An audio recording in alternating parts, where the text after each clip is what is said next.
Hey, hi Anuj. Can you hear me? Yeah, I can hear you. Am I audible? Yes, yes, you're audible. We are already live. I just went live since we just had about a minute. Okay. Okay. We Is have there a we have way about three to add folks a in the background? audience. I'm hoping everybody can hear us. Folks can yes, okay. Ranbir says yes, he can hear us. So we can. I'm hoping Anuj, you can see the chat. So the questions we can take it over the chat. And I can see the chat. Let me do a screen share quickly. sure,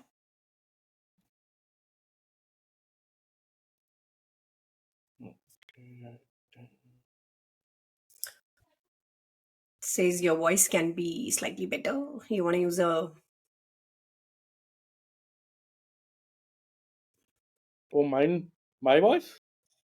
yeah. And what should I do for that? Sorry, I'm new to this platform.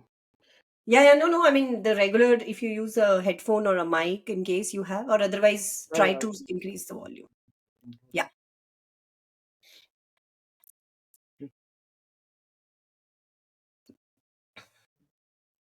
Just trying to share my screen so that I can get a quick confirmation. Is my screen visible? coming up. Yeah.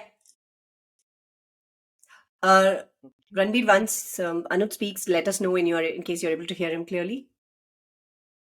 Anuj, do Yeah. you want to just? Am I audible? Ranveer?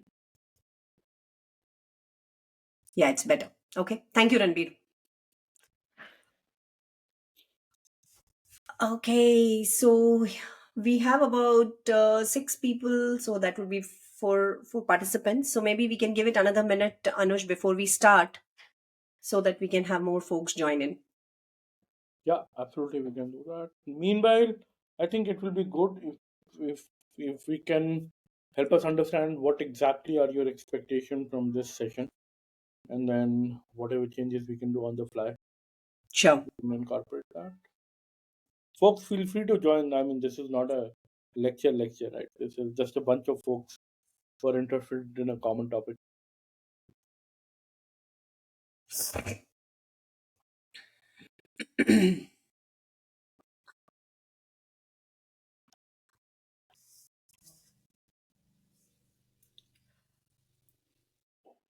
I think probably we can get started, Anuj, in the interest of time. And if there are more questions, we have more folks. We have about close to seven, eight folks who have already joined. So I think we can get started. And Just drop one more message in one group. Just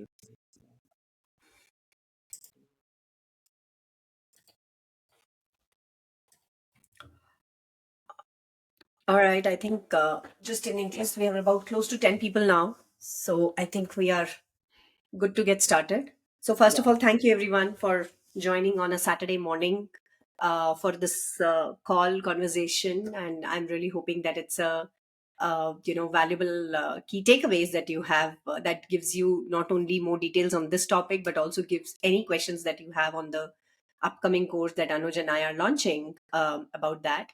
So. A quick introduction probably we start with before while we wait for others to join. My name is Malti and I'm a product executive. I work as a fractional CPO at a growth stage startup called as Herky. Apart from that, I have close to 20 plus years experience working with a lot of large enterprise organizations like PayPal, SAP Labs India, Intuit, and managed P&L of about 600 million dollars of products with about some of my customers products touching as many as 15 million customers, B2C customers, right? And in I apart from being a product executive, I'm a product leadership coach, and I teach product management and design thinking at a few B schools. So yeah, that's largely about me, and of course, as AI has, artificial intelligence has in the last few years, I would say, has taken us by a storm, has kind of become more mainstream. So I am definitely not untouched. My courses are not untouched. The products that I'm building are not untouched by it. And whether it is a recommendation engine, whether it is a search, whether it is a some kind of Gen AI tools to make the user experience better. I'm already kind of peppering it around a lot of products that I'm building along with the startups that I work with. And the whole idea that, when Anuj and I collaborated was that how do we bring all of these, uh, uh, you know, goodness of the knowledge that we are, using in our products over to a larger set of audience. So that's a little brief. So, Anuj, over to you for the introductions. Yeah, thank you so much, Malti, and thanks everyone for joining in. My name is Anuj. I have had a chance of doing AI for almost last 20 years. Probably was part of India's first startup to be funded for AI back in 2013. Led the entire efforts over there. That uh, uh, that whole effort led to an acquisition and eventually an IPO. Uh, Today, I work as an AI advisor. I work with a bunch of startups and MNCs across the globe, helping them get AI piece right. I work across the spectrum, right from strategy vision all the way up to GTM sales. I have had a chance of authoring a major book in machine learning. The book has been endorsed by some of the top AI leaders coming from CMU, DeepMind, UCSG, Google AI, YC startups, many more. Uh, and when I and Malti met, one of the things that we realized is that as AI is going to become more and more ubiquitous, uh, product managers will have a huge role to play in this. And one of the things we felt is that the current knowledge of product management as applied to traditional software does not really translate into the AI first world. And this is where both of us felt that given our deep experience in our respective fields, right, joining forces will actually uh, we will be able to bring a lot of value for a lot of folks in the product space, giving them a perspective of how product management is likely to look in years ahead. And as we speak, those changes or those tectonic shifts have already started to happen. And that is where we thought that okay, why don't we offer a course in the community whereby the entire community can greatly benefit from that.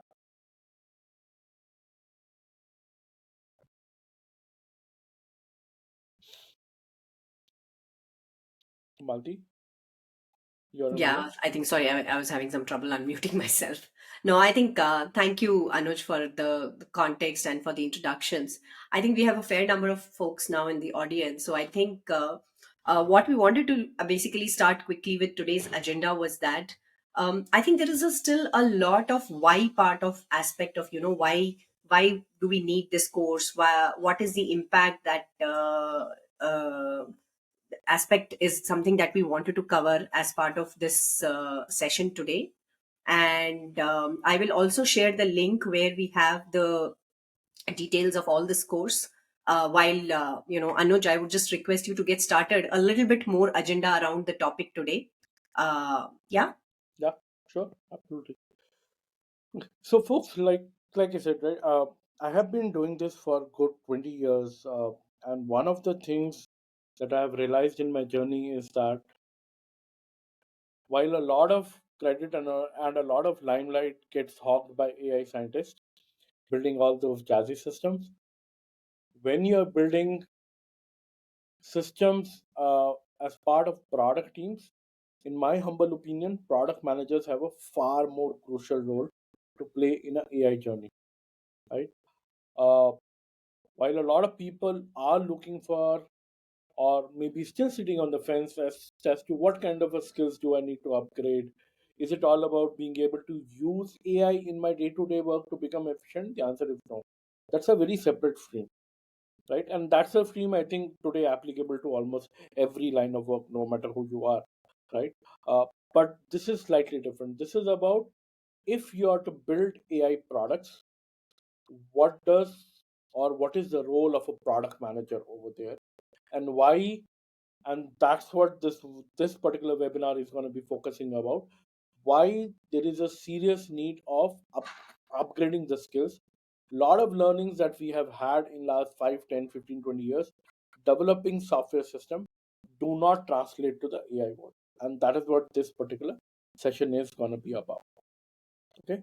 So, like I said, uh, this is about product management for AI first products, right? The question we want to answer here is it a old wine in a new bottle, or is it a paradigm shift altogether, right? What we will try and address are the 5 points around it. What skills to upload to be upgraded? How can you go about it? When and where you can do this? And most importantly, why?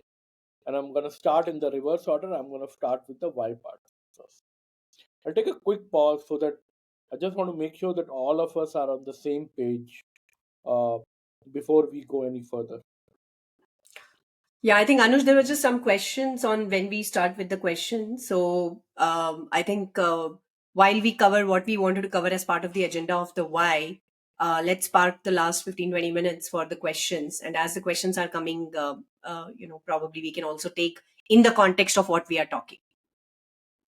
Yeah, Yeah, yeah. sure. So, Vijay, this exactly is the right link.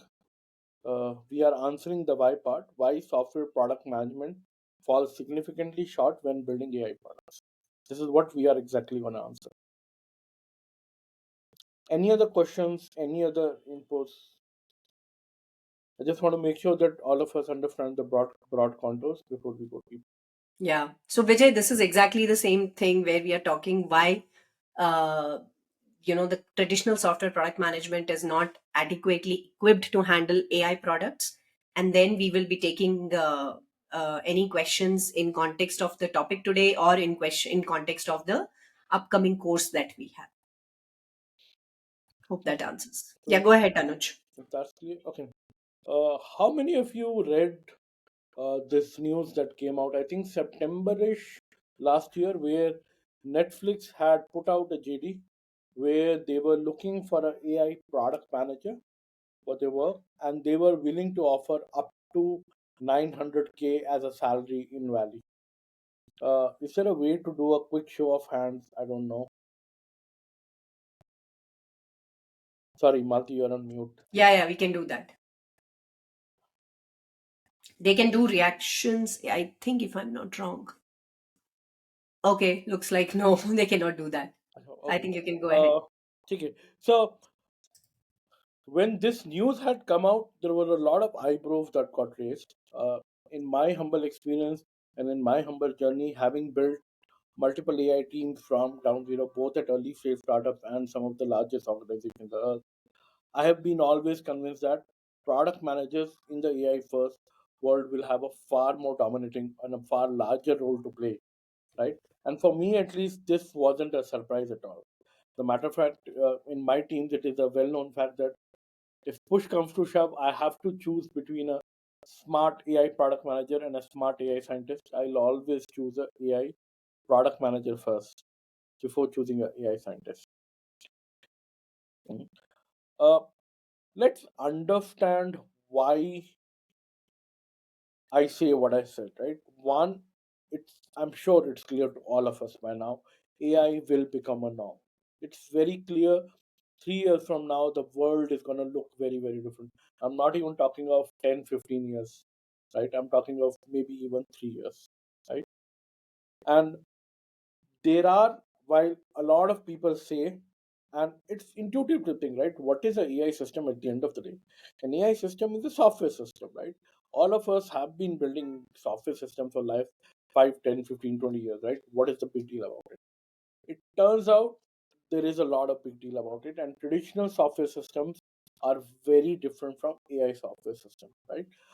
It is also known as 1.0 and 2.0, right? Just for the brevity, I'm going to use this as a jargon, right? And what we're going to look at is some of the fundamental differences between 1.0 and 2.0 and how that whole thing changes product management drastically. Okay, so how many of you understand the word stochastic versus deterministic? How many of you know the fact that traditional software as we have built has always been deterministic in nature, while AI software happens to be stochastic in nature?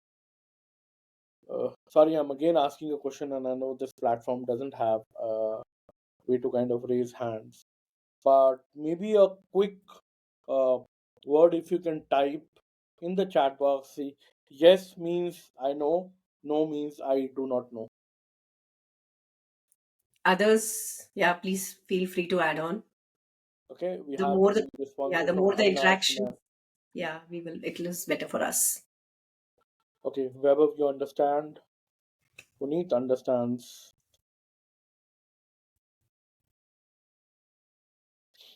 Others, please. I think we have 16 folks. Okay, so I think we have a fair number of people who have already written. So I think many of them do not understand Anuj, and some of them Yeah. do. So I think we can give more context and go more a little more Okay. deeper in this. So, in a traditional software, what happens? So, imagine you have built a software and you have frozen the code, right? Which means essentially your system is now frozen. So, imagine there is a software that we write, add or take a number and square it, right? And I'm taking a very simple example here, right? And once you have frozen the whole code base and everything, your system is frozen. Now, when you give an input, say 3, no matter how many times you give this input and how and whenever you give this input, now, 1 year from now, 5 years from now, 10 years from now, you will always get the answer as line, right? So, deterministic means once you freeze the system and you freeze the input, your output is also frozen. Okay, those are called deterministic systems. Am I clear? It turns out AI systems are not deterministic in nature. And what does that mean? That if I build a system where we want to identify cat versus dog, I will give an image of an animal as an input, and the system has to tell me whether this is a cat or a dog. Once your system code is frozen, everything is frozen.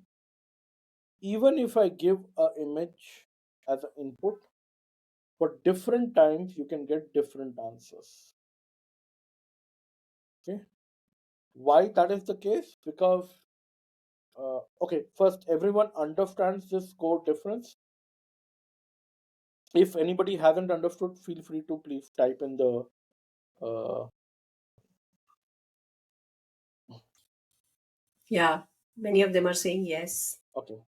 Though Ankit is saying no, I think we can add a little bit more, a couple of lines maybe there.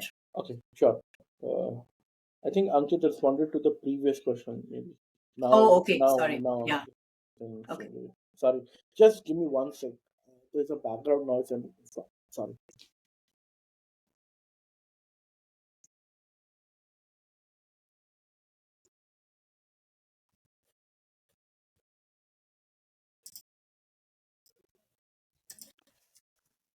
Sorry.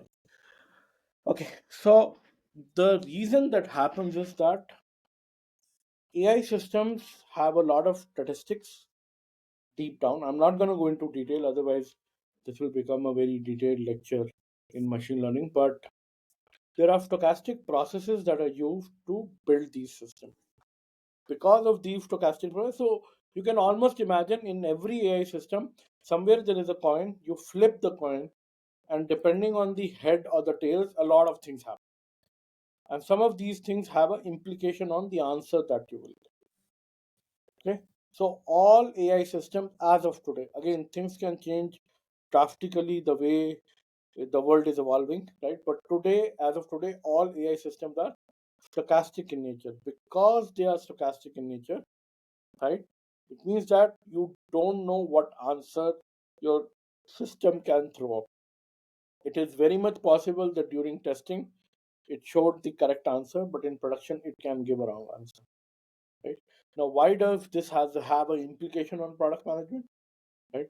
So, I mean, there's something all of you and Malti, right? You will understand far better than me that one of the key aspects of product management is to be able to deliver a uniform, good experience to the end user, right?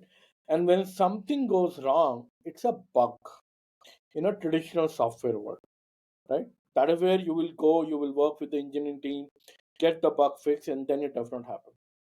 Here, no matter how much you work, you cannot stop. So errors are part and parcel of AI systems, which means as product managers, you will have to design a lot of workflows, a lot of safety nets in the system so that you continue to deliver a good experience to the end user while the system is producing errors. And this one thing changes the landscape drastically. Okay. Am I clear? Should we go to the next point? Anybody has any questions? We can take questions. Yeah, and probably while we are kind of waiting for the questions, I think a couple of points which I want to kind of add on here is Please. that the level of while I think we'll cover some part of that. In terms of any model that you look at, there is an input part of it, there is a process part of it, and there is an output part of it, right? That's what Anush spoke about. So while we are looking at that as a product manager, when I am looking at an experience, when I'm looking at an outcome that a customer should see, there has to be a fair amount of predictability that has to be baked in as part of that. But when you are doing an AI product, especially if it is a foundational, let me not get into the nitty gritties of a lot of these things. But when the especially in the life cycle of that product, especially when you're just getting started, the likelihood of the predictability is going to be very less, right? And as you mature, as you evolve, that is how the predictability gets better. So what does it mean is that I, as a product manager, how can I think more holistically to make sure that first of all there has to be an appetite for experimentation, there has to be an appetite for risk taking, and how do I kind of baked in that as a process that that over a period of time the predictability can be better, right? And that is where the PM has to be a lot more, I would say, open to experimentation, risk taking, to be able to work with the data scientist or the data engineering team in order to look at what could be the various types of outputs that could come in. No, Vijay, this particular this thing, since it's a webinar model, this is a more chat based discussion from our this side, right? So taking the question from Avinash, right? How PM contributes to that? So it's not a data scientist part, but yes, Avinash. I mean, in any product, right? We always say, especially when we are dealing with technology products, I don't have to be the expert in technology, but I need to have a flair for that. So I probably don't need to understand how this the modeling happened, what kind of a statistical analysis goes into that. But I think I, as a product manager, need to be on top of it in terms of clarity of what is the output that I'm coming on, how is the algorithm working in terms of understanding it, what are the various decision making points, what are the data points that it is looking on, how is it trying to understand that, and based on that the output which I'm looking at, how close is that to the actual expected output, right? So that's where this thing. Yeah, I will just elaborate just one more thing, right? See, controlling the output is absolutely the job of the engineer, right? The AI scientist, right? But you as a product manager cannot assume because it is beyond their control also. So think of a circus, right? There are artists on the trapezium who are doing their job. It is their job to practice it so much that they don't fall. But that does not prevent you as a manager from putting a safety net, right? So that is your job to build it, Correct. right? And this is where uh, the whole when you'll get into building AI system, this goes to a different level. And I will give you some examples also here, right, to kind of just paint that flavor. Okay. My suggestion would be maybe Anuj, because there are a lot more points which are actually going to be going a little bit more deeper and touching upon that. Maybe we want to come back to this question after we Yeah. have covered everything else, if it Okay. is still not Sure. answered. Sure. Yeah, Sure. sure. Absolutely. Yeah, thanks. Okay. So the second point is where you have to bake in what are called as control loops, feedback loops, and human in the loop, right? So on the left, what I've shown is an example from Gmail. I'm sure all of us have seen it, right? There are two flavors of this. One is in the desktop version. One is in the mobile version. In the desktop version, I'm sure you have seen that where the systems tend to suggest small phrases while in the mobile version it is trying to suggest the entire lines, right? This is another very beautiful example of how AI changes. The fact that when you're typing a email on mobile, it is understood that you want to reply quickly and you will not go beyond one, two, three lines. Hence, the AI system that is designed for the mobile app is very different from the AI system that is designed for the desktop app. That's one part of it, right? Second, how many of you, while Gmail is making these suggestions, tried to press a backspace because the suggestion it gave is not okay with you? And what happens when you do this repetitively, right? Uh, what happens is if you press the backspace enough number of times, the system will stop making any suggestions. Now, in this case, this is called as control loop. What is a control loop? The control loop is ability of the system to figure out that whatever I am doing, whether I'm suggesting something, whether I'm creating something, whatever, right? That is not working for the user. And hence, I must take corrective actions. Now, this need not be explicit, should not be explicit. It should not be that an end user have to shout at the pitch of their voice or use some kind of a specific language, right? So that you take that as a simple. A simple observation like if I'm pressing a lot of backspaces, it's a clear indicator it is not working for me, right? This is called control loop. Control loop is if, as a product manager, you building those flows whereby you can hand over the control of the system back to the end user because you have figured out that whatever your system is doing is not working for that particular user, not all users.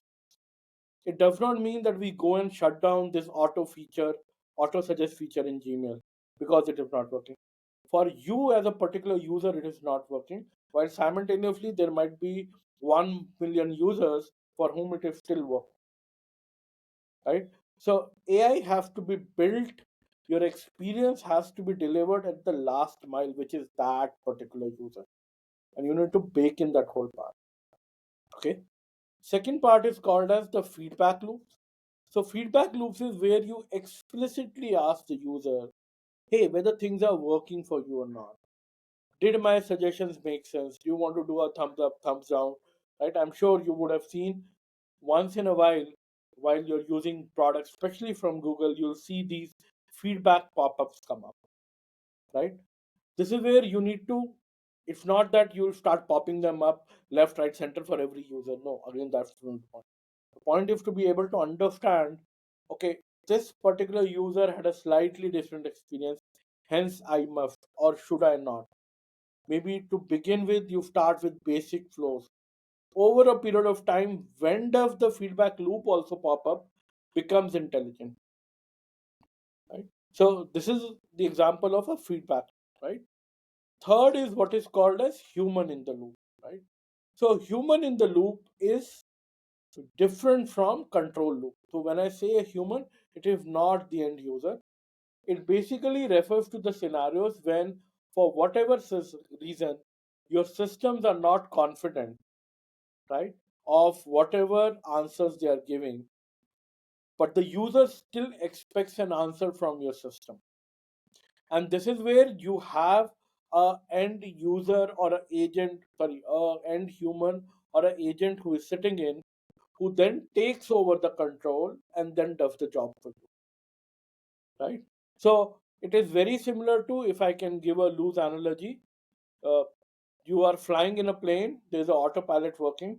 For whatever reason, autopilot is not working, and the control goes back to the pilot, not you as an end user. No. So you would have seen human in the loop often in chat systems, right? When things are not working, then an agent kind of pops up or a pops up. Hey, look like things are not working for you. Would you like to talk to a human agent? So on Right. and so forth. It gets escalated or moves to the level two kind of a Yes. thing where the right answers are not coming in. Okay. Yeah. I'll take a quick pause. Is everyone clear with the points of control loops, feedback loops, and human in the loop? Yeah. This is again very unique to AI software. You do not see this. You don't need this for traditional software. Yep. And again, this is, see, why is the role of a product manager again is a very very important aspect, is that whether what kind of feedback loops, how does your system continues to evolve, to give the right set of answers contextually. Now, a PM being that conduit between the business, the customer, and the technology, that is where designing of these systems from a user perspective is a role where PM, fills in that gap. That is the experience right one. What are we doing with the data that we are gathering? Is the data relevant to kind of improvise on the intelligence that we have? Think about, for example, the recommendations that you get on Netflix, right?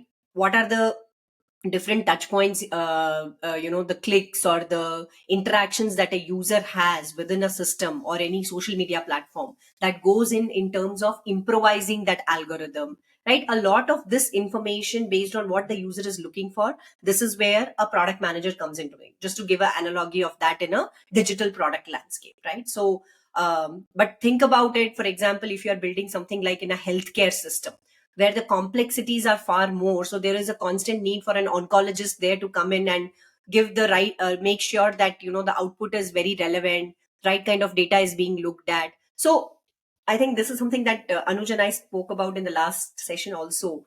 The complexity of the use case and kind of determines to a large extent what is the kind of feedback loop mechanisms that you kind of built in terms of a less human intervention versus more AI. And I would say it kind of evolves from more manual to a more automated systems, right? Over a period of time. Correct. Right. So in future, there are unlikely to be systems that are going to be 100% manual, and clearly, it's unlikely to be 100% automated. Right? The sweet spot will lie somewhere in between. And as technology advances, you're going to move from left to right, right? But you're unlikely to be at either of these two. The second point is feedback loops play a crucial role in data collection, right? So imagine you're building YouTube, you're building this subtitle system. Now, because there's a lot of English and say Spanish text available, your system is very good at translating those languages. But your system is maybe very bad at translating Tamil language because there's not enough data about it. Now, this is where the product manager has to work very, very closely and understand that one of the key reasons is our system is not able to perform well on Tamil. Why? Because we don't have enough data on that. And this is where you will have to build feedback loops to be the kind of feedback you might collect with the user who is using that Tamil translated feature versus English versus Spanish could be very different. The frequency could be very different. The kind of questions you ask could be very different because your job is to collect all the ingredients collectively by which you all can work towards advancing that whole AI system. Right. Okay? And that actually brings me to the next point, right? There's a very big misconception out there that since the job of building the model is of the scientist, the job of collecting data is also of the scientist. The answer to that is no. Why? Because you, as a product manager, are the owner of the product. So the responsibility of collecting the data lies with you. Of course, you have to work in conjunction with the data teams and the AI scientists, what data to collect, what data is missing. I just gave an example, right? Where in the translation world, you might be your system might be great at English and Spanish, might not be so great at Tamil, right? Where you will have to build those feedback. You will also have to collect lots and lots of data, right? As a matter of fact, if you go to any big tech company that has been doing AI for a large amount of time, take a Google, take a TikTok, take a Microsoft, one of the key things product managers understand is they need to be ultra greedy about data, right? As a matter of fact, the recommendation I give in my teams is when it comes to data collection, you must operate like a Chinese company. collect whatever you can, however you can, how much you can. Right? That's a very crucial point. What I'm showing here is all of us love YouTube, right? All of us would would would have seen that when you watch one particular video, they actually suggest a lot of other videos on the right side of it, right, which are very very relevant and things like that. How did they build such a system? So they actually built a deep learning based system in 2016. There's actually a public paper out there which does the recommendation on YouTube.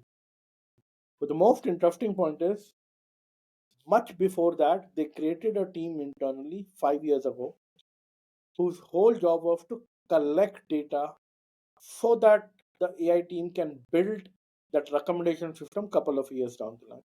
So this is a paper called YouTube 8M dataset. I think this came out in 2014, right? And this team was started in 2012. So for a project that or a system that went live in 2016, they started to collect data in 2012. This 8M stands for 8 million. So they have close to 8 million video URLs, right? There are 450,000 hours of video. There are 3.2 billion audio visual features. There are 4,700 odd classes, right? That's the level at which they went about collecting the data, right? I know today it might not be sounding so things because we have moved into the world of the chat GPTs, but being able to collect, being able to cleanse, being able to process and then create a data set out of it. There's a difference between data and there's a difference between data set. The closer you are to data, it's a product manager's job. The closer you are to a data set, it's a scientist's job. One cannot work without the other, right? And this is where product management plays a huge role in AI. How do I create those instrumentations left, right, and center in my product? I've had a lot of product managers who tell me, first tell me what all data points should I collect, then I'm going to do that. My answer to them is collect whatever you can, right? And this is a data first mindset that all of us have to build. Everyone wants to build a chat GPT. People don't understand the kind of work OpenAI had to put in to create a data set for that, right? They collected entire internet, scrubbed it, got it labeled. There's a company called scale.ai. They did that data labeling for them. It was done at $1 an hour. Almost two-thirds of Africa for 2 years did that data labeling. That is the scale at which things get built, right? Right. So the example I always give to executives is, everybody wants to be Michael Phelps, win the 8 Olympic medals. Nobody wants to put in the kind of work he did, where he worked for 5 years, 1800 days without a single day break. So if you want 8 medals, you need to put in that kind of work. If you want to build chat GPT kind of system, you need to build that kind of a talent. You will need to build that kind of data systems.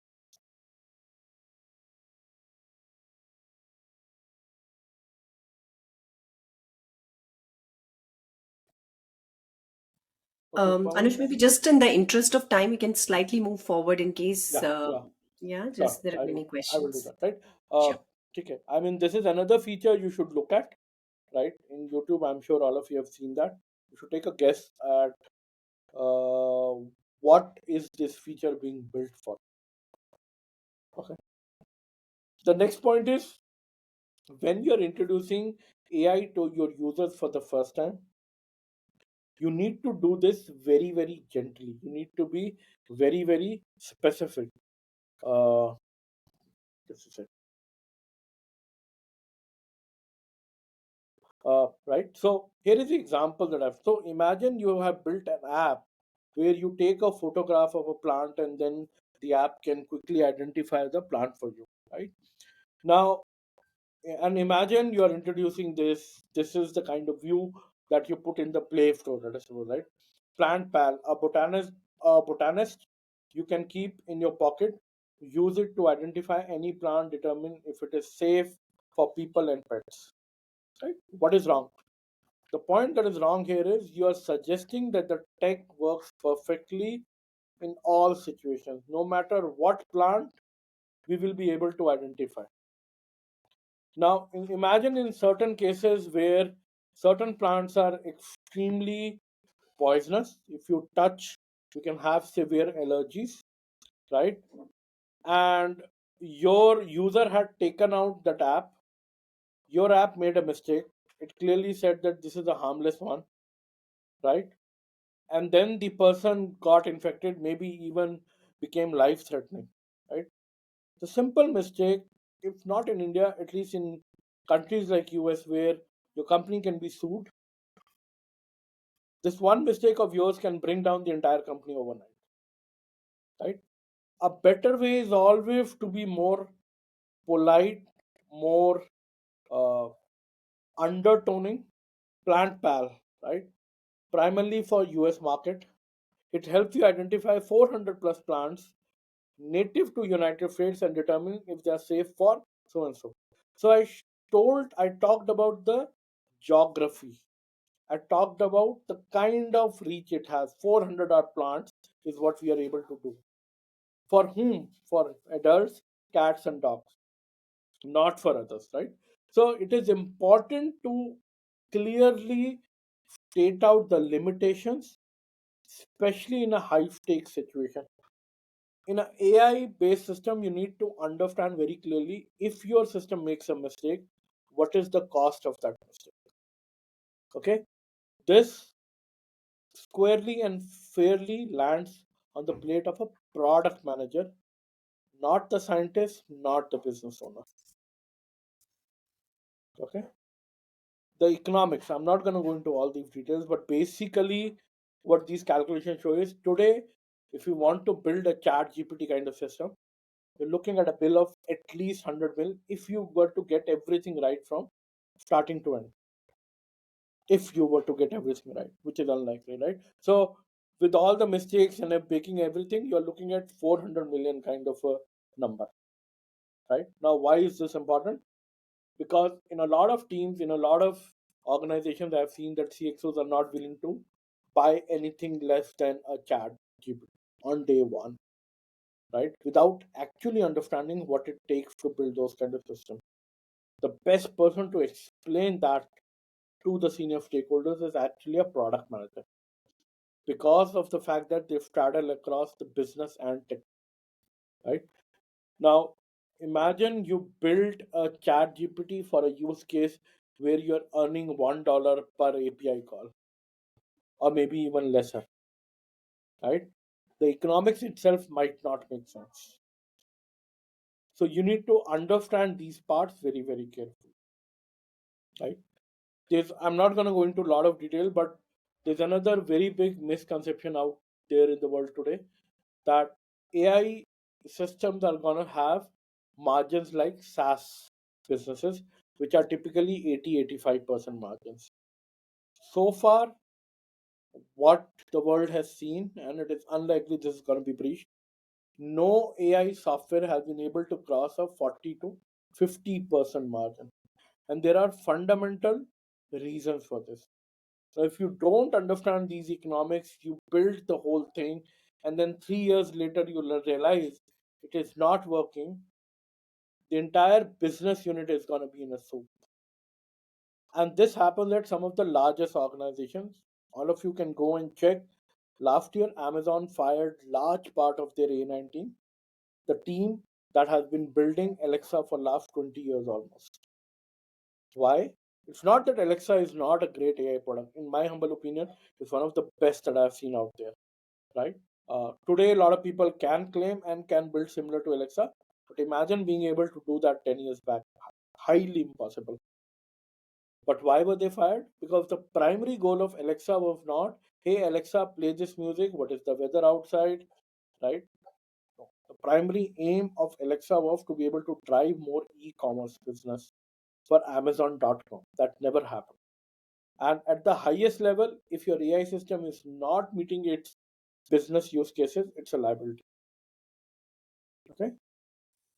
I probably just want to add one point here, from a product management perspective. See, a couple of things is that product innovation, while product manager is not the custodian for it, but a product manager definitely plays a very, very critical role of for it, right? And when you look at a innovation ambition matrix for any organization, companies continues to invest in R&D, so that assuming that today I'm spending, let's say, 20% of my annual budget into this, because assuming that the products that will come out of that will be my main revenue driver probably for the next 5 years, right?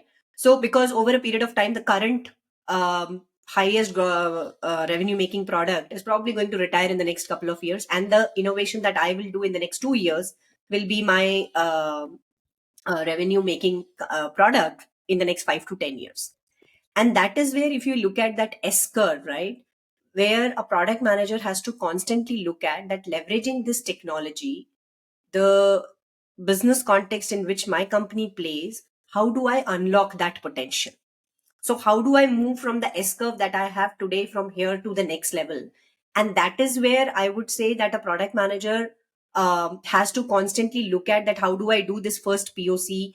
Do this, and once they have kind of established that there is a product market fit, we have kind of evolved and on that technology aspect of it, then you start looking at the deeper monetization aspects of it, right? So the whole example of Alexa that Anuj was talking about basically started with that. And that is where I would say the role of a product manager is very, very critical in terms of looking at that what is that next big problem in my context that AI can solve with the data that I'm sitting on, with the domain expertise that we have, with the product vision or the company vision that we have. How do we leverage AI as a technology in order to get there faster and sooner and to start make a business out of that?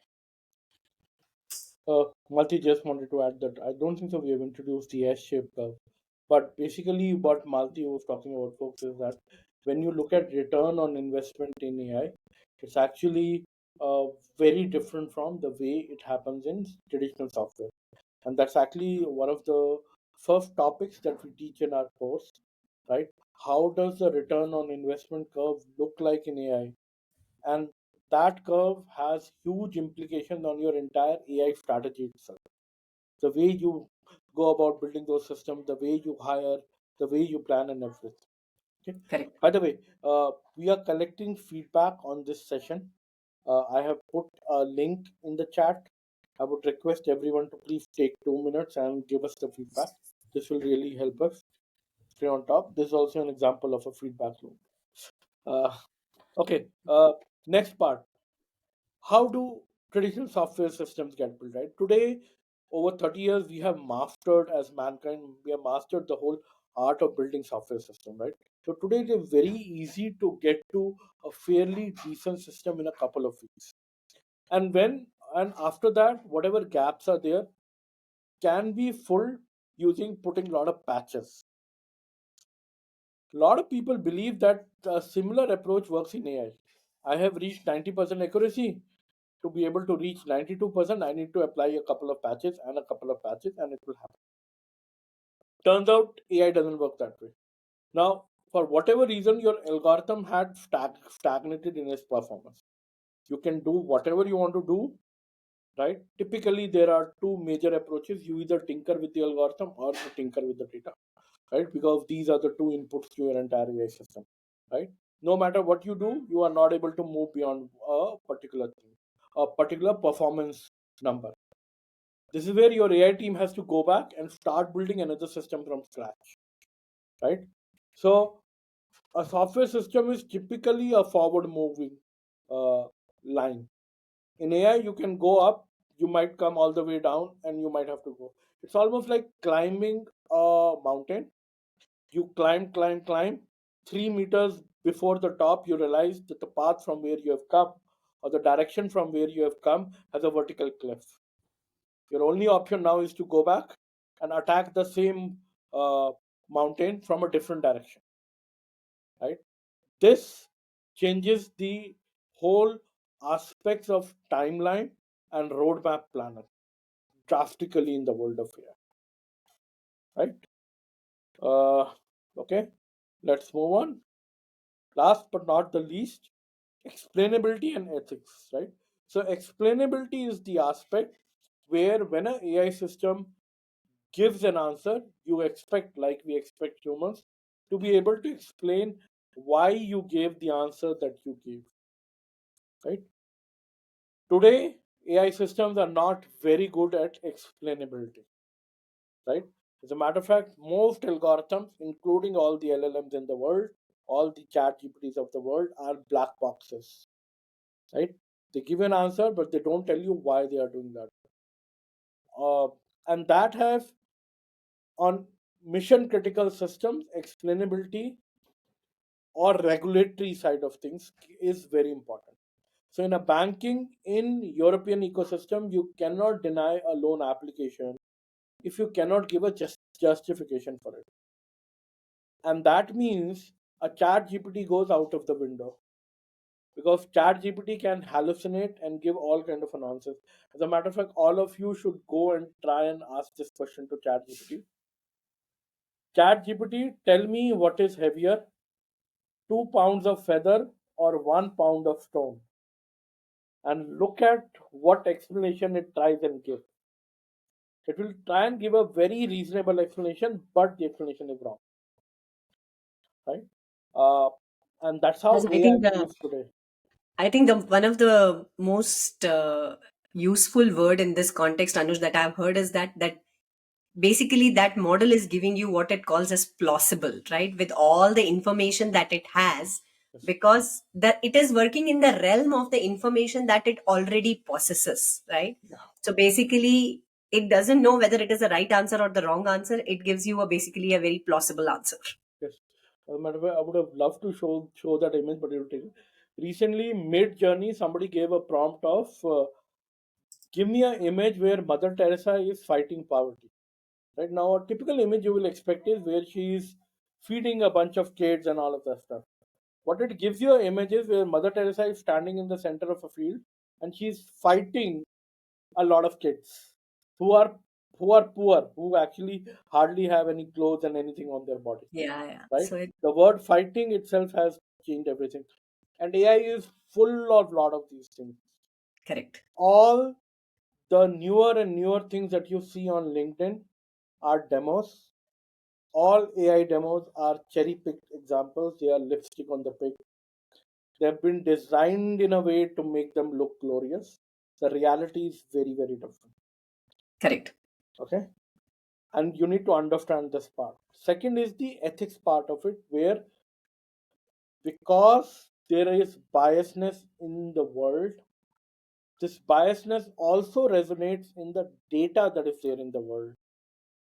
And when you build AI systems with those biases, your AI systems become biased. So it might happen that if you look in US criminal history, how many of all the people who have been jailed, how many were blacks and how many were whites, you might find that a lot of them were blacks.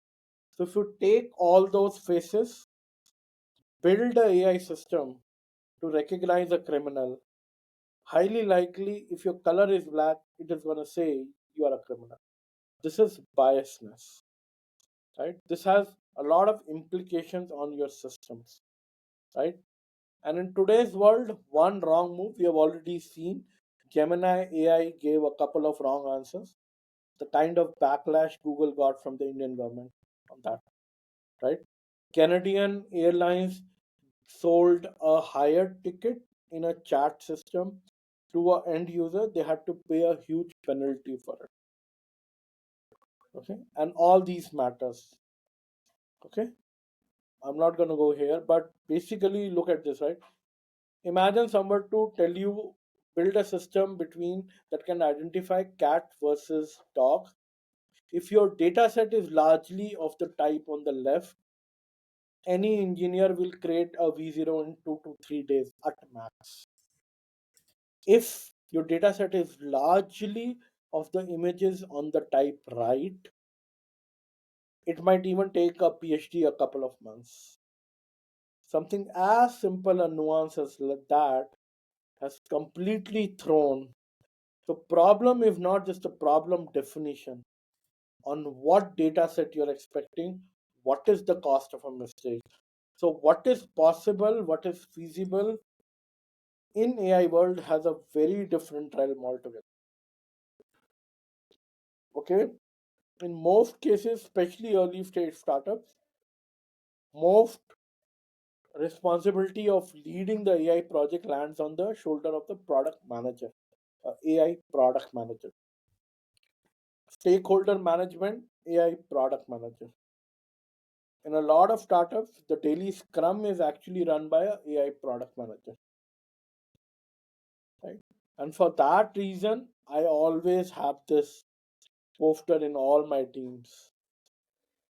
I hope I've been able to justify why I said I will choose a AI product manager over a AI scientist if push comes to shove.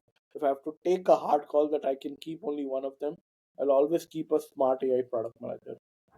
And it is for these reasons why Netflix is willing to offer a 900K salary.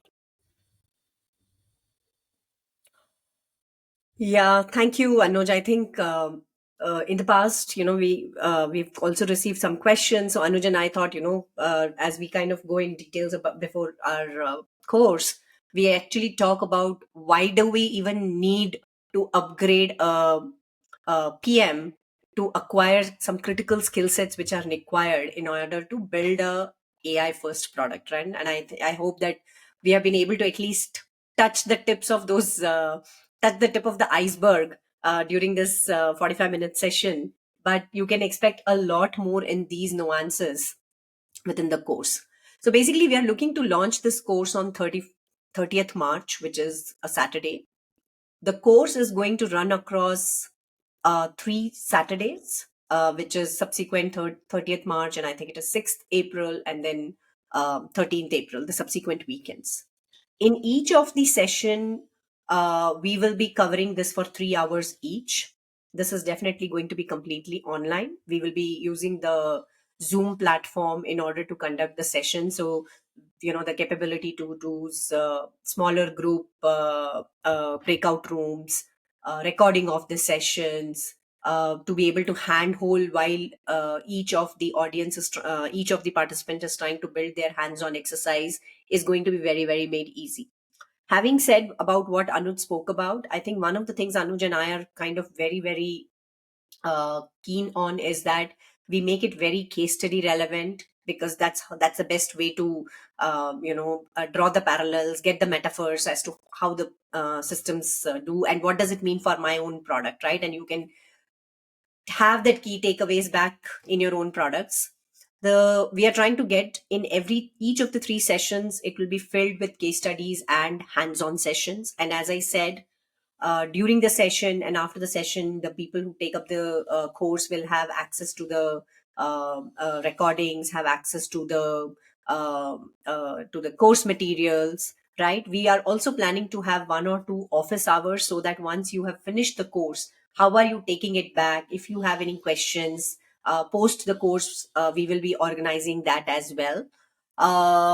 So largely, those are the details, and of course, you have the QR code. I earlier also shared that in the link. So if you have any questions on the course itself, please feel free to ask now. Please feel free to type it here. Yeah, I would also request everyone to please take out 2 minutes and please click on the Google form that I've just shared Yeah. and fill this up for us. This will really help us better understand. Right. One of the things I want to highlight is that a lot of AI product managers today have this misconception that I need to learn AI, the art of building a model. The answer is no. Okay. The analogy I give is that if you are a general manager of a five-star hotel, your job is to ensure that great food gets cooked in your restaurant. For that, you don't need to become the chef. It is the chef's job to do that. But that doesn't mean you don't have any responsibility, right? You need to understand what should a pantry look like. You need to understand what does a great chef look like. You need to understand what should be the right working hours for them. How to cook a Italian or a Punjabi or a Mughlai cuisine, you'll have to leave it to the chef.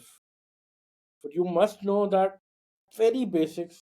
I need a fuel, I need utensils, I need high quality raw material, right? What kind of a team I need to assemble so that they can deliver great food to our customers, right? So you must know just enough about cooking, but then there are other aspects that the chef may not necessarily know. The points that we have covered today are not what is expected of a business leader or a technical leader.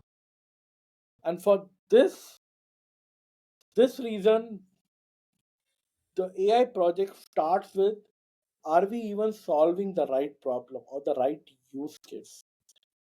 And that, if I were to give percentages, I will say 70% lies on the shoulder of the PM and maybe 15 and 15 on the technical and the business side, right? So starting of a AI project itself starts with a fundamental upskilling in AI that every product manager needs to know. Okay. Uh, why we are also collecting the form is that we have also done a detailed write up on what we just discussed. We will be sending this across to all of you as a takeaway, right? This is something you can use. You can share it in your own teams. You can share it with your own seniors, right? Your seniors might have a different point of view, and I and Malti are happy to uh, help over there as well, whatever we can do in our capacity. So this is why we are sending you a detailed write up, uh, which will further explain all the points we just made in today's presentation. Anuj, Ankit has a question. Probably you want to take Yeah, it, and I can yeah. further add to it. So, Ankit, see, I mean, you already know how to be a great chef, right? What you now need to know is how to be a great product manager. Some of the points that we covered, you would realize of all the people are not taught to data scientists and should not be taught to data scientists, right? So, what we discussed today is why the upskilling is needed, what are the further points in it, and how to go about. That is what the entire course is all about, Right. right? And And please, sorry. yeah, sorry, I just want to kind of deep dive. So I think the whole aspects of why part of is, I think, something who comes from a technology background or the AI background, the scientist would kind of already appreciate. But I think kind of marrying that to the business needs, how do you unpack that, whether in terms of what should be the approach that we should take about defining that product, who's the user persona, how do I take all these stakeholders. See, you need to understand one very important thing. A role of a PM is to be that translator who can seamlessly talk to the business, seamlessly talk to the customer, talk to the engineering in a language that they understand, right? And that is why one of the key aspects which we also cover as part of the course is that how do you take all your set of stakeholders along when you identify that for this business use case it makes sense for us to build an AI first product, right?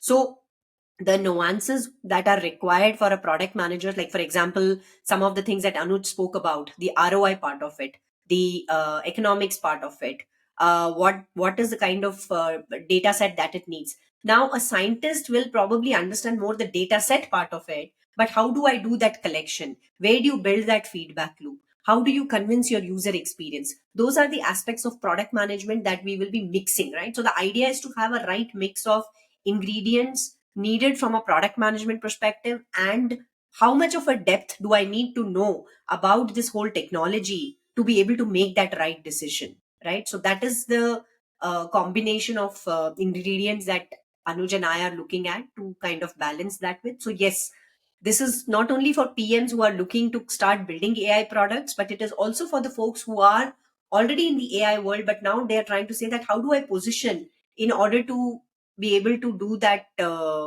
interaction with the business, with the customers, to understand what is their problem and how this technology can best solve that, right? So that's how we are looking to accomplish that. And which is why, Ankit, we are also uh, adding this write up along with this session, right? So that's a concrete takeaway for all of you and you can share this anywhere in the world as well. Right. Right? So the For that, question, for that to happen, I request everyone to please fill the form. No one has still filled the form. Is there a issue or something that we need to fix? I tried. It opens up perfectly for me. Yeah, I would request everyone. I mean, it's okay if you want to do this at the end of the session, but unless we have your email ID, we will not be able to send you that whole write up itself. Right? Correct. I So I think Anuj, request everyone. Yeah, please. Sir. your voice, I think, is a little feeble, is what saying. But yeah, Ranbir, I can take up the question that you have. Will we be talking about the Gen AI part as well? That is correct. We will be, taking examples.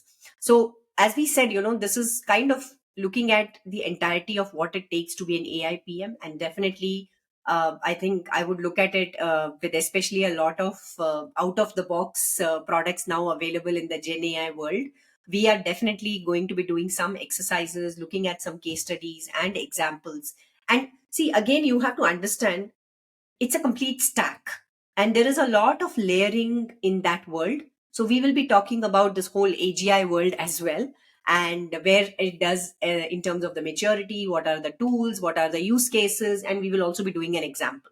So the example is basic. The hands-on session are going to be very, very focused on making sure that how do I kind of understand the business problem, how do I do a little bit of evaluation, and how do I work with the technology team in order to build something. And the idea, the way we have stitched the whole hands-on exercises is that you will be able to get a tangible product within an hour, right? So obviously we have to use some of the things which are ready made so that you are able to quickly stitch it, but we will be touching upon that. Sumit's question is, to become an AI PM, is it a prerequisite for someone to be a PM first, or will it be helpful for someone not having PM experience and biases already? All right. So there are again multiple ways, because if you are not a PM, but let's say if you have done, let's say, a business analyst thing or something. So guys, also very happy to receive your questions over LinkedIn or this thing. So I'm also sharing my email ID over here for you to send us your questions, and probably Anushkin as well. So to answer your question, Sumit, if you are already a PM, right, then you are kind of probably moving away from the traditional software. How do I move into building AI first product, right? That could be a transition that you are looking at. The other transition path is something what Ankit was asking. Hey, I'm already a scientist. How do I make transition to become an AI PM? That could be a transition that you're looking at. You are now, if you are somebody who's looking to I'm a technologist and this is the first as a PM job, now you need to understand that there are a lot of foundational skills that a product manager has in terms of the craft that I call it, which is basically when you look at a product development life cycle, there is a discovery part of it, there's a design part of it, there is a development part of it, and then there is a launch part of it. The way we have designed the course is that what is the delta between a traditional software product and an AI software product? And that is where we are going to be focusing on. So it always helps if you come with a product management background. But if not, I would say you need to at least have a understanding of how does a product development lifecycle looks like, what does a PM needs, what are the roles and responsibility of a product manager, because that would help you to understand the delta that we are going to touch upon. Anuj, do you want to add further to it? No, absolutely right. Like, and which is why, folks, you would see that it's not that one of us is offering this course. The very reason I and Malti have paired up is because there's a very organic way of thinking. If not that I built a product, now I can deploy AI on top of it. AI is not this engine that you can, by adding a turbo engine to a Maruti, it does not become a Ferrari, right? The Ferrari needs to be designed from first principles, which is where I and Malti have decided to pair up because both of us bring uh, tremendous long journeys of having been there, done that in our respective fields. Right? She understands products like no one else does. I have dealt enough with AI, right, to be able to show things on that side. Uh, One of the questions I also see is there enough job prospects? So go to any AI leader who has done AI for 5 to 7 years. And I want to call out this very clearly that A lot of people think AI is just 1 or 2 years old. That's only the Gen AI parts of it, guys. AI has been around since 1950, right? That is when it first started. Uh, Go to any seasoned leader in AI, ask them how easy is it to find a good AI product manager, right? Which is why in Valley, right? Valley has been doing AI for the longest time, right? A lot of AI companies, if you look at Google, Google has been an AI company right from day one. Look at Microsoft, look at Tesla, look at ByteDance, look at Spotify. There are so many of them. Netflix is not able to find a AI product manager, which is why they wrote that chip to the 900K. And I'm already seeing those kind of trends in India as well. I, in my whole journey, know only three folks who I call as really good AI product managers that I would hire any given day. That's all. And like I said, I've been doing this for good 20 years. So I think I have a fairly good sense of the market as well.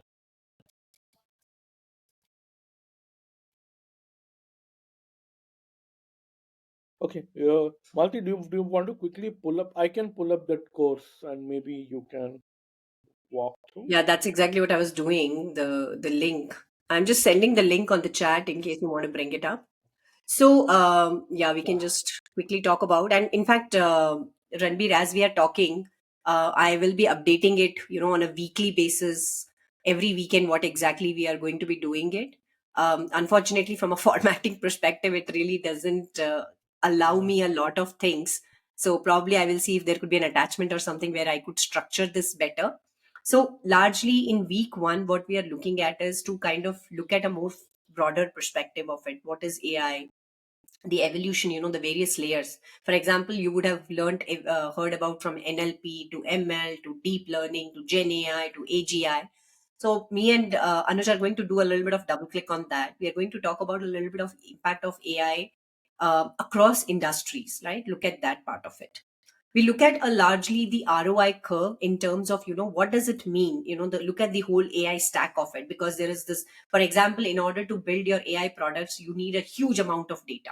You need systems, like you need GPUs in order to be able to process it. For example, Anuj spoke about it took 4 years for YouTube to come up with the, that algorithm. So from an ROI perspective, we will be going and unpacking a couple of case studies which kind of talks about, when you go back to your workspace, what would it mean for me to, what are the various set of things that I need to look at to see what is the ROI that I could give if I say I want to build an AI powered product, right? That's another thing that we do in week one. The third thing is that in order to taking that ROI curve, we will kind of deep dive into the rest of the AI stack, look at the services layer of it, application layer of it, and unpack that what are the various components which kind of constitute a AI system, right? That's what we do as part of week one. And during this, we will ask you to bring your own case studies, examples, basically to make everybody, whether somebody is coming from a data science background, somebody is coming from a PM background, to be able to appreciate what goes in building an AI product, right? That's the first part of it. The second part of it is where we kind of delve more deeper in terms of the uh, the softwares that we need. Anuj, can you please scroll up? You're on mute, Anuj. Yeah. The second week is where we kind of delve more deeper, where we kind of very clearly upbring what is the difference between the traditional software product management and the AI product management. We kind of start breaking it down that in terms of, each phases that I spoke about: design, define, discovery, design, develop, and launch. What are the main tools? What are the decision making? What are the mental models that you need to think through while you are kind of building an AI first product, right? Now, one of the things which I also want to highlight here is that a lot of time when we speak about AI products for product managers, there are two parts to it. One is that what AI products customers can use in order to improve their own productivity. For example, I use a product like Craftful because I have a whole lot of voice of customers data sitting in my Excel, and I want to derive insights out of that, right? Or I want to look at my whole app rating. There is a lot of qualitative data, there is a lot of quantitative data. How do I define signals out of that?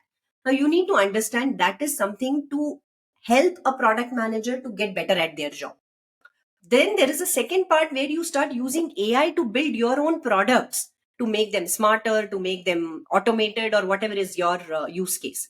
So while we are talking about these different stages of how product managers function is being impacted, we will try to pepper it up with both these aspects. We will also share out some of the tools that are being widely used. Again, we are not like claiming any of them, but these are more outside in recommendations that we have seen various PMs already using, right? That's the second part of it. Now, in the second week, the other important aspect that we will cover is the whole feedback loop mechanism. Now, you have to also understand, in the last few years, there has been a shift where custom companies, whether it is a B2B product or a B2C product, where they are kind of moving away from a pure play sales led product growth to a sales led growth to a product led growth, right? And a lot of things that Anuj spoke about, experimentation or feedback loops, they are very integral part of a product led growth. So what we are going to also talk about is that how do you make it better with the AI kind of a systems? How do you improvise these feedback loops? How do you make your products more smarter? So how can you leverage AI to build levers for your product led growth, right? Then, so those are some of the things. And now in this context is where we will start bringing in hands-on exercises. For example, one of the hands-on exercises could be with a Gen AI, right? I already give you a Gen AI. How do you build on that? If I have to just give you a very simple example, I'm creating an event. I'm a creator. I'm creating an event. You ask me for only 3 or 4 data points, and based on this information that I have given you, you already create campaigns for me. You already create some nice posts that can be shared. Those are very simple things, Gen AI use cases that can be done.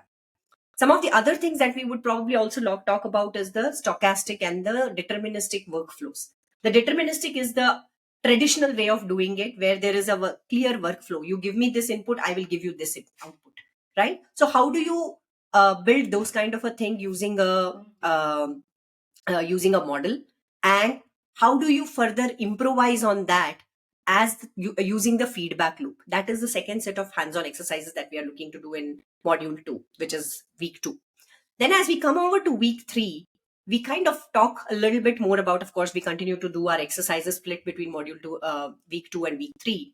But we are kind of going to speak much more about building guardrails. Why is it? How do you bring in, the whole ethical part of it, biases part of it? How do you think about when you are designing your user experience, right? That will something that I would say between module 2 and module 3, because we are talking about feedback loops. So how do you continue to improvise your user experience? So that is how the course is going to be distributed between 3 weekends, and it is going to be a very power packed and very very interactive.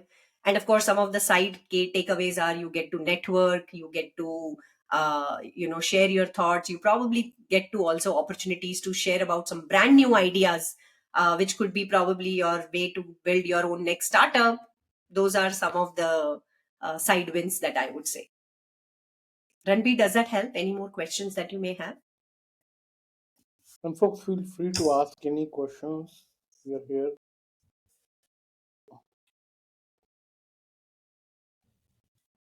And just to also illustrate the point, right? A lot of companies are gonna move to AI first world very, very quickly, guys. It is no more an option. So if tomorrow you are applying to a product manager position, say inside a Mastercard garage, or to a TikTok kind of company, right, where AI is the whole core of the whole thing, unless you know these stuff, you are not going to be able to survive. So for product managers, this is not an option anymore.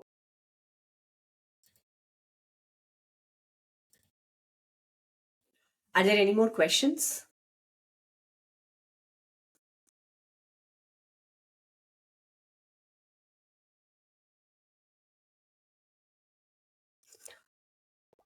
All right. If there are no more questions, then I think we can close this session, Anuj. And please, as Anuj reminded, please give us your feedbacks, and we will make sure that we kind of close this feedback loop by sending the document to you.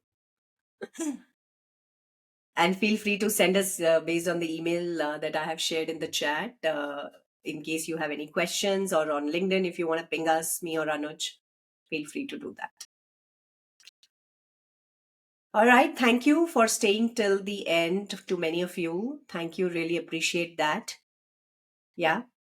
Anuj, anything else from your side? No, absolutely not. Thank you so much, and feel free to reach out to any of us. We are more than happy to help you. Yep. Thank you. Bye bye.